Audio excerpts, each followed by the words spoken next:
Aries ascendant, Aries rising. This is G. I am back for the rest of your July video. 5 things, Aries. 5 things that you're going to need to know because it will help you to navigate the waters of life. Mars is in your sign, Aries. Mars is your ruler. Mars is masculine energy. Mars is the fighter, the warrior. Mars energy is all about I'm going after what I want. Mars energy is all about you can't stop me. Mars in Aries is courage. Mars in Aries is passion. This is it, Aries. This is for you.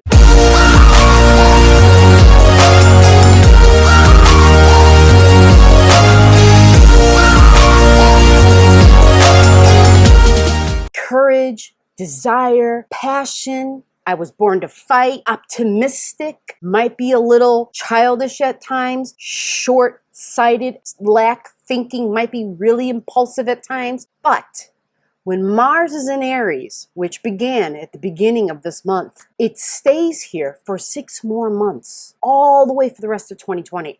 Now, when we think about this, all right, this is going to be in your first house. So for you, beautiful because it will invigorate your physical body, who you are, how you look, the structure of who you are, how you appear, Aries, to people, how you appear to the world, because this is the first house. Now remember, if you have a birthday and you're thinking, yeah, I was born in the early spring, I'm Aries, right? These are rising sign readings. So if you're listening based on your birthday, then this has to do with your birthday, which is your sun sign. If you don't know what I'm talking about, when I say your rising sign or your ascendant sign, because let's be clear, step 1, rising and ascendant are the same thing. Put your digits below. Give me your birth digits. I find your rising sign for you, and it is for free. For free. When Mars enters Arian energy, and if you are Aries ascendant, Aries rising, this has to do with this, the physical structures of your body. Now remember, when we talk about physical structures, it is the physical body in general, but more specifically, it is the head. So when we think about things in the tangible 3D realm, yes, tangible 3D, things you can see. When we think beyond that, when we think of thought and thinking, right, that goes beyond, right, that's this ethereal type of energy. It's receiving downloads, Arian energy with a super high vibratory rate, with when you've got your frequencies tuned in to this particular channel, right, you get signals, you get downloads, you get information, you're receiving neutrinos, right? There's literally, when we have the beams coming in, okay, these are frequencies of information and knowledge. Yeah, frequencies. And with it, embedded in them are downloads. Downloads. And Arian energy on a really high scale is that. It is high levels of thinking. Because when we think about Arian energy at a not so high level, it's a lack of thinking. Astrology is the holistic view of energy. That's all it is. So when someone says, oh, but this is that, then you think, well, what would the opposite of that be? Okay, so Arian energy on a high level of thinking. So a high level for the physical body, you might feel very empowered suddenly. You might feel like you want to start something new because this is a cardinal energy, so taking off and doing something new. So that's number 5. Okay, we're going to pick up roughly around the 16th of July for you. There's going to be some things occurring. The sun. The sun is what revitalizes us. All right, it's what feeds us. This is how we are able to live. It is that divine somethingness that flows through us, and it is literally that little flame inside of us that we would call life. That is our sun energy. The sun, around mid-month, like 15th, 16th, 17th, it is going to be very fiery. It's not just the sun feeling fiery, but it's the emotions that are going to be fired up. The sun literally is adding heat to our emotions at this time. Where this is in your life is a lot of amped up energy in our emotions. This is going to create, when we talk about your home life and people you consider family, there's going to be stress, testing, and tension. So now around the 15th, 16th, and 17th is where you're going to be where this will be the most noticeable. It is your emotions, right? The sun's fueling in the emotions. At the same time, we've got this other feminine energy, invigorated, who's kind of like, I won't be told no. The door won't be shut on me any longer. I insist on having a place at the table. And so these two energies are almost at war for those few days, 15th, 16th, and 17th. And so this happens for you. This happens for you personally, like who I am, your identity, right? Your identity. And it squares off with people that you consider family. It squares off with other feminine folks, right? So it doesn't mean females when I say feminine energy. It could be anyone in your life who has a mother type of energy, who is nurturing, who has high feminine qualities. This likely, it could very easily be people that you consider to be mom though, because there's a mixture of authoritative energy here. So a feminine individual in your life who is somehow an authority figure over you. This could be a boss, but typically for you, it has to do with your home. It's really focused in, what I'm looking at, it's really focused in at home energy. So it's almost this, there's something about me and my mom, we're not getting along, or it could be a sibling, but it's, you know, I had siblings when I was little because we had, well, there were so many siblings, but I had siblings who were almost a mother figure because my mom was constantly having babies.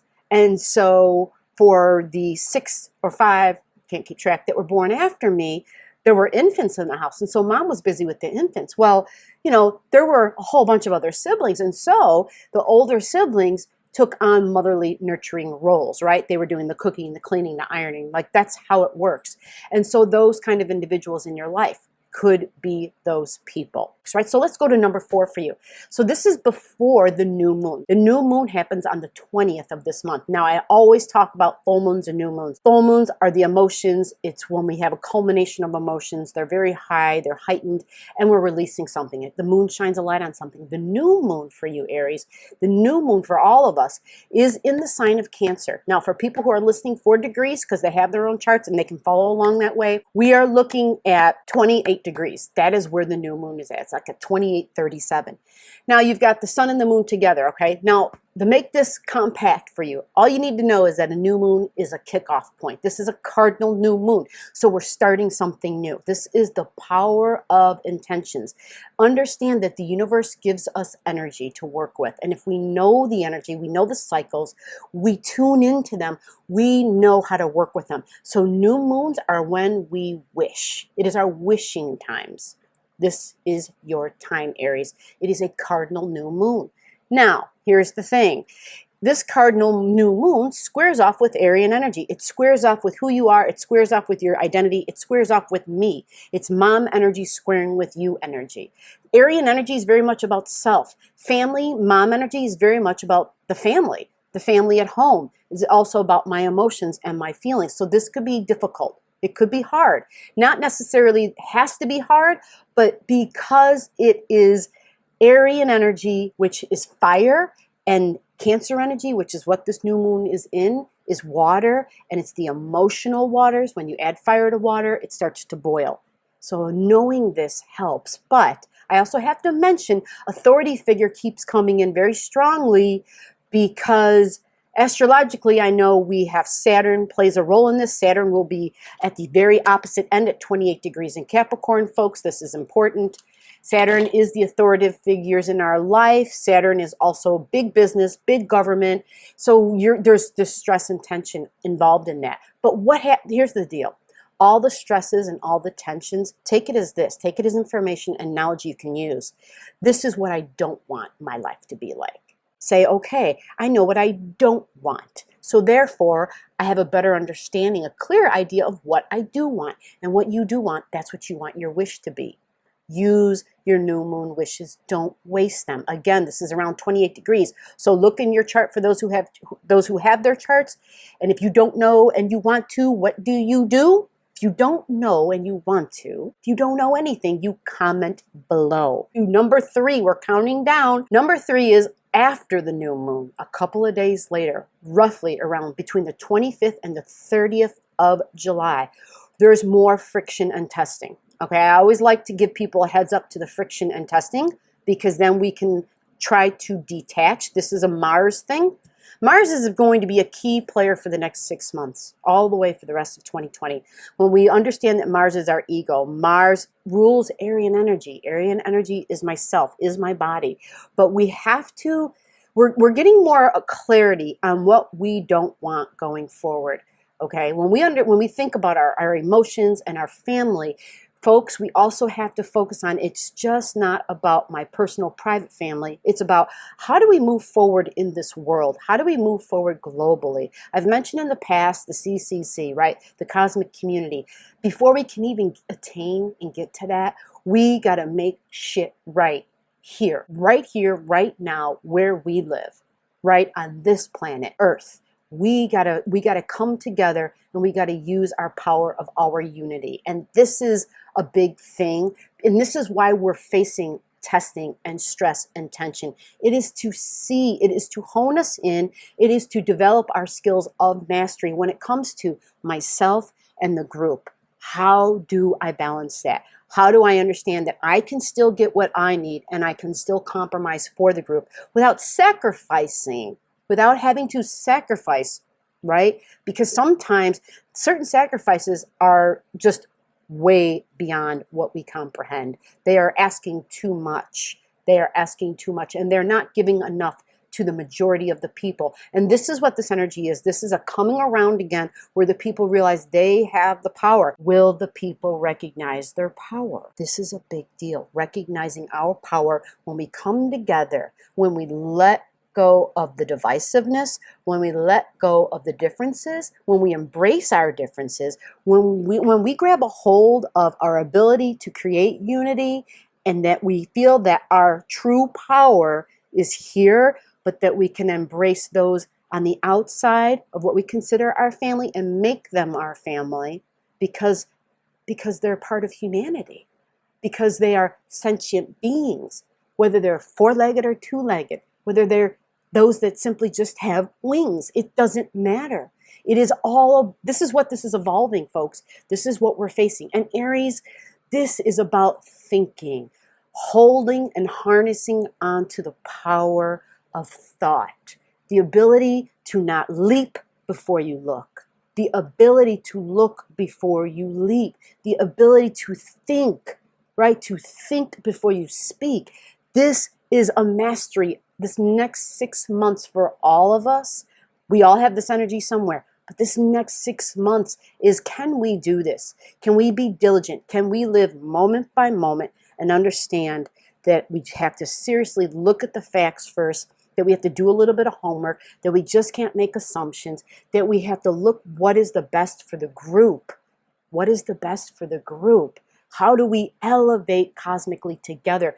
Because honestly, folks, this is what's coming in.